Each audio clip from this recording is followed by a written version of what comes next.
गांधारी के पास। गांधारी बुआ मुझे विदा करो, मैं जा रहा हूं, मुझसे मांग लो क्या चाहिए। गांधारी कहने लगी, ओरे दुष्ट, तू मुझसे बुआ कहता है? पांडवों के पक्ष में होकर के तूने मेरे 100 बालकों का वध करवा दिया और तू मुझसे बुआ कहने आया है? क्या कहता है, मुझसे वरदान मांग लो। अरे जा, मैं तुझे श्राप देती हूँ। जैसे मेरे 100 बालक मेरी आंखों के सामने तड़प तड़प करके मर गए, ऐसे तेरे भी यदुवंशी आपस में लड़ लड़ कर मर जाएंगे और तू कुछ नहीं कर पाएगा।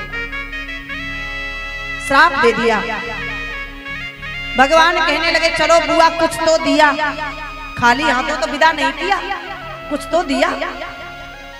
लौट कर गए द्वारिका। अर्जुन भी साथ में गए। 5 महीने हो गए, अर्जुन लौट कर नहीं आए। हस्तिनापुर में अपशकुन होने लगे। क्यों? क्योंकि भगवान स्वधाम चले गए, लीलाओं को पूर्ण करके स्वधाम चले गए। लौट करके अर्जुन आए। अर्जुन ने बताया धर्मराज को कि अपने ममेरे भाई श्री कृष्ण दुनिया को छोड़कर चले गए, हम सबको छोड़कर चले गए। 5 पांडवों ने तुरंत परीक्षित को राजा बनाया और परीक्षित को राजा बना करके तत्क्षण घर का त्याग करके चले गए। कुंती बुआ ने सुना मेरा भतीजा श्री कृष्ण संसार से चला गया है। उसी समय कुंती बुआ ने अपने प्राणों का परित्याग कर दिया। परीक्षित राजा बने, नगर की सफाई कराई, महलों की सफाई कराई। एक दिन जा रहे हैं तो काला कुरूप मनुष्य देखा, हाथ में डंडा लिए हुए गाय बैल को मार रहा है। उस काले कुरूप मनुष्य से गाय को छुड़ाया, धर्म को स्थापित किया, कलयुग को रहने के लिए 5 स्थान दिए। द्यूतम पानम स्त्रिया सूना। कलयुग से कहा जाओ तुम 5 जगह पर जाकर के रहो। द्यूतम जहाँ जुआ खेला जाता हो। आजकल लोग अपनी दुकान पे बड़ा शौक से जुआ खेलते हैं, है ना। जहाँ जुआ खेला जाता है वहाँ कलयुग का वास है।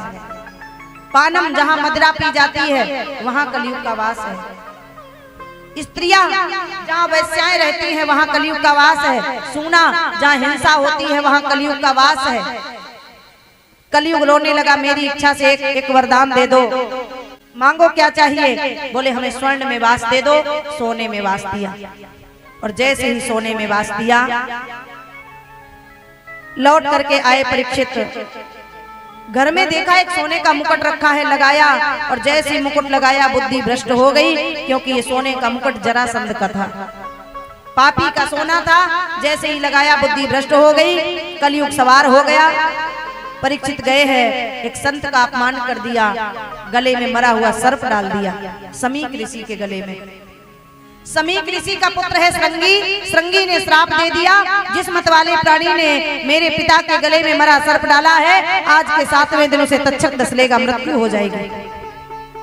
सूत जी कहते सौनकाद ऋषियों, परीक्षित को मालूम पड़ा, परीक्षित ने घर का त्याग कर दिया और चले गए।